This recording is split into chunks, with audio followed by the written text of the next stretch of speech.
সম্পর্ক আছে যেটা রক্তের সম্পর্কের থেকেও যেটার বন্ধন অনেকটা দৃঢ় হয়, সেরকমই আজকে তোমাদের সঙ্গে শেয়ার করব এমন এক দৃঢ় বন্ধনের মানুষের সঙ্গে। দেখো, কোনো রক্তের সম্পর্ক নেই, না আছে কোনো একদম পরিচিতি সেরকম, কিন্তু মানে বন্ধনটা অটুট। আমাদের অনুষ্ঠানে দেখা হয়, কোনো একটা উৎসবে দেখা হয়, আমরা হাসি মজা করি, আলাপ আলোচনা হয়, কিন্তু কখনো বাড়ি যাওয়া হয়নি।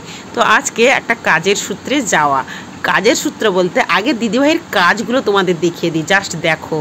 মানে একজন মানুষ, একজন নারী, একজন মেয়ে সংসার, সন্তান এবং পরিবার সব কিছু সামলেও এত সুন্দর নিখুঁত কাজ করতে পারে, তোমরা জাস্ট দেখো।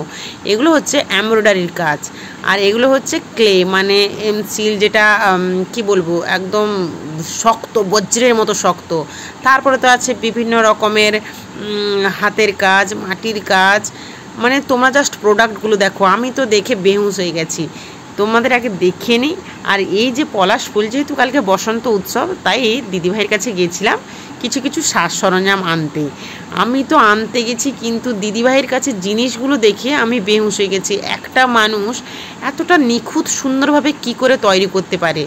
তার আগে তোমাদের বলে রাখি, আমি যেটুকু তোমাদের সঙ্গে দুদিন শেয়ার করেছিলাম, কিছু কিছু নিজের মতো করে তৈরি করেছিলাম, সেটা কিন্তু এই দিদিভাইয়ের মানে কি বলবো, ছবিগুলো, পোস্টগুলো দেখে একদম ইন্সপায়ার হয়ে গেছি যে একজন দিদিভাই যদি পারে, একজন মেয়ে যদি পারে, একজন নারী যদি পারে সব কিছু সামলে, ওর একজন ছেলে একজন মেয়ে, তো আমিও চেষ্টা করি না আমার বিজনেস না হোক, নিজে একটু আধটু, আমার মেয়ের নাচের ক্লাস আছে বা নাচের কোনো প্রোগ্রাম আছে, টুকিটাকি তৈরি করা জানা থাকলে তো কোনো ক্ষতি নেই। তো যাই হোক, তোমাদের দেখো এই যে হ্যান্ড এমব্রয়ডারির কাজটা, আর দিদি কিন্তু অনেকটা দূরে দূরে যায়। তার আগে দিদির লিঙ্কটা তোমাদের সঙ্গে একবার শেয়ার করে নিই। দেখো, লিঙ্কটা দিয়ে দিলাম, তোমরা কিন্তু চাইলে অর্ডার করতে পারো। আর তোমাদের বলছিলাম যে কাজের কথা, যেহেতু আমি নিজের মতো করে ছোটোখাটো একটু বানাচ্ছি, তো দিদিকে বললাম যে তুমি কোথা থেকে আনো। দিদি বললো যে আমি তো অনলাইনে আনি। আমি বললাম যে অনলাইনে অনেকটা পাউচেস দেয়, আমার তো এত পাউচ দরকার নেই, আমি তো নিজের মতো করে একটু করে বানাচ্ছি। তাহলে দিদি বললো যে তুমি চলে এসো একবার, আমার কাছ থেকে কিছু কিছু খুচরো নিয়ে যেতে পারো। তো সেই সুবাদে, আর আতিথ্যতা তো একটা অন্য লেভেলের। দাদাভাইয়ের ক্লিপটা নিতে পারিনি, দাদাভাই আমাকে কিন্তু হাই গাইজ বলে ডাকে। আর দাদাভাই এসেই দিদিকে বলছে তুমি শ্রাবণীকে কফি দিয়েছো, চা দিয়েছো, বরফিকে একটা আলাদাভাবে করো।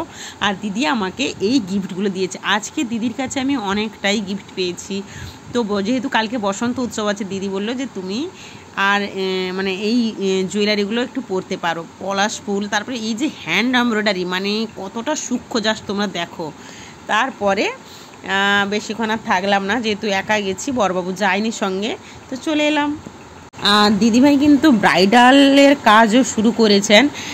আমি খালি ভাবি যে একটা মেয়ে নারী কোনো কিছুতেই কিন্তু পিছিয়ে নয়। তোমরা জাস্ট কাজগুলো দেখো কতটা নিখুঁত এবং পারফেক্ট হলে এই কাজগুলো মানুষ মানে সবটাই হাতের খেল যাকে বলা হয়। তো তোমার কাজ অনেকটা দূর এগিয়ে যাক, তোমার আগামী পথ শুভ হোক, আর তোমার মনটা এভাবেই ভালো থাকুক। লাভ ইউ পাখিদি, অনেক অনেক ভালো থেকো তুমি।